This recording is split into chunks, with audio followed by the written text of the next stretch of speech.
I have great pleasure in welcoming His Excellency Mohamed Jallow, Vice President of the Republic of the Gambia, and I invite him to address the Assembly.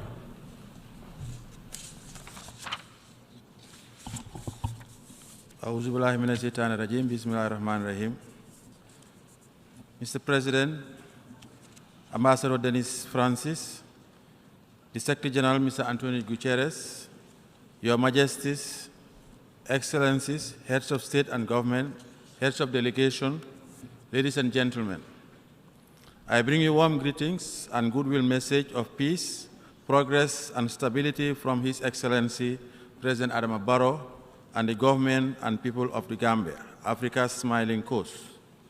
Mr. President, we congratulate you on your election as President of the 78th session of the General Assembly and thank your predecessor, His Excellency Mr. Zaba Korosi, for his sterling leadership during the 77th session. We also express our gratitude to Excellency Mr. Antonio Guterres, Secretary General of our organization, for his hands-on leadership during these heady and turbulent times the world over. Mr. President, the world is facing numerous crises and a multiplicity of daunting challenges that raise serious questions about the readiness and viability of our multilateral institutions and arrangements in the event of another crisis or pandemic. The priorities of our times urgently warrant our collective attention and action.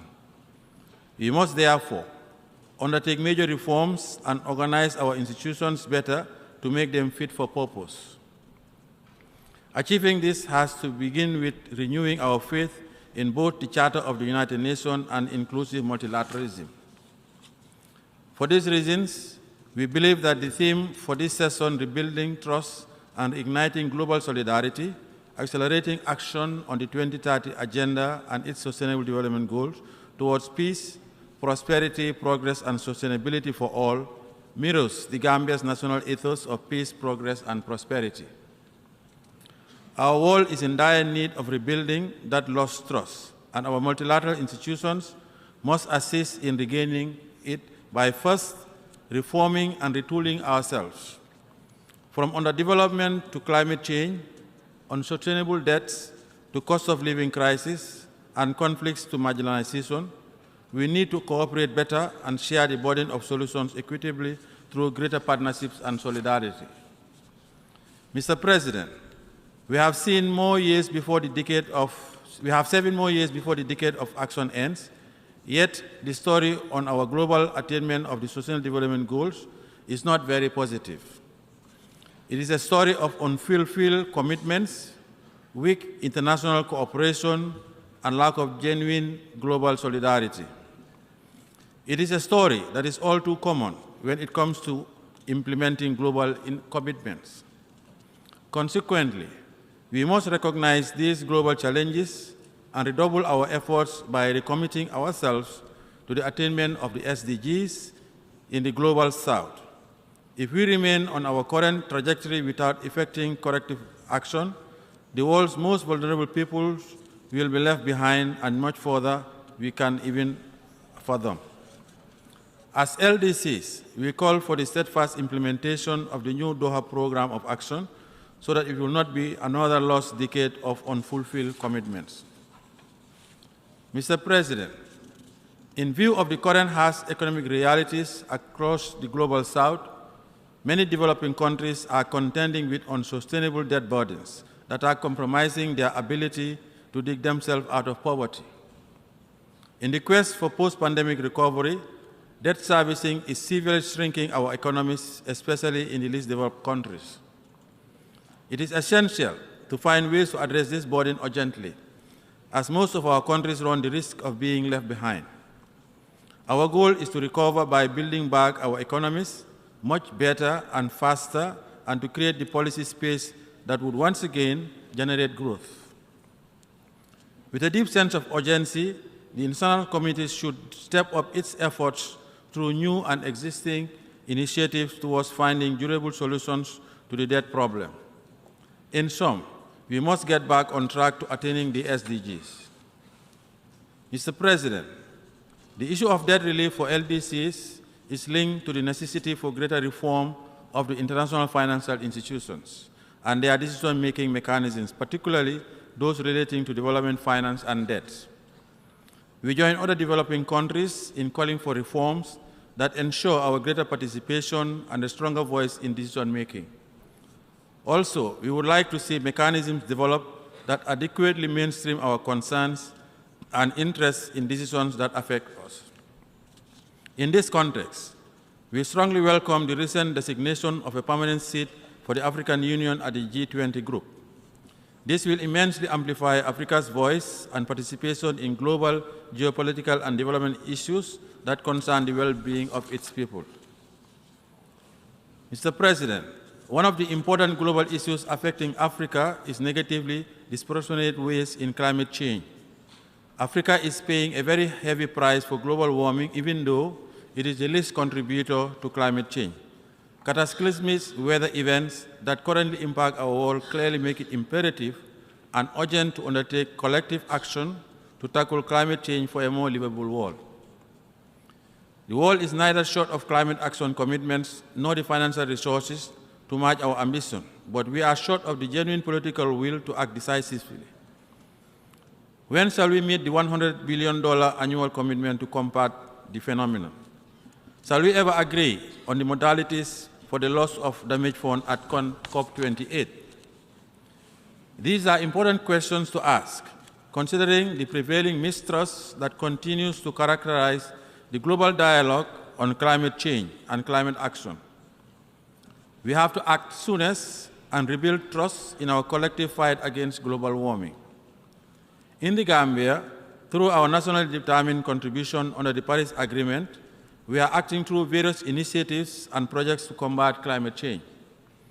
We call on member states and the international community to fulfill their commitments towards Mother Earth with a greater sense of urgency.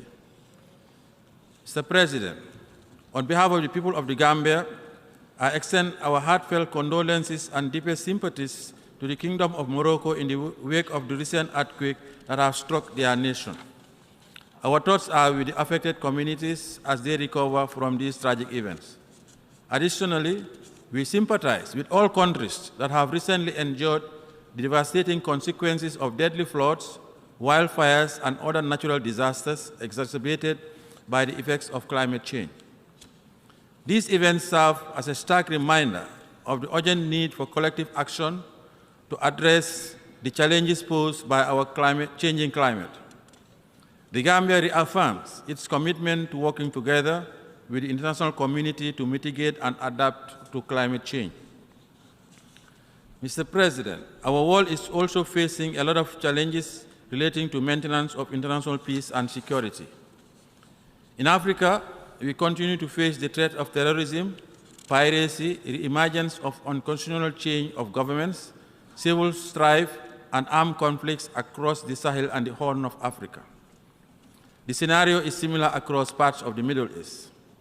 The ongoing Russia-Ukraine conflict is another matter of serious geopolitical concern in view of its wider global impact. The institutional failures, human suffering, and huge number of lives lost should serve as a wake-up call for all member states. It is an understatement to state that the institutions, mechanisms, and processes we have created in the aftermath of World War II are inadequate, with reference to preventing the scourge of war. It is thus pressing to revisit our responses to conflicts and devise new and effective arrangements for conflict resolution and management. Today, we are hamstrung by the weaknesses of our institutions and arrangements, largely exacerbated by mistrust and lack of true international solidarity. In the face of the ongoing conflict between Russia and Ukraine, we call on the warring parties to give peace a chance. We further call on them to respect the sanctity of human life. It is only through negotiation and political dialogue that such conflicts can end. We also call on our brothers and sisters in the Sahel and the Horn of Africa to choose peace over armed conflict. Mr. President, since our political transition in 2017, the Gambia has committed itself to the consolidation of democracy, human rights, and the rule of law. Good governance, accountability, and institutional reforms are progressively taking root in our society. Sustaining and building the peace that we have so heavily invested in will remain a priority for the government.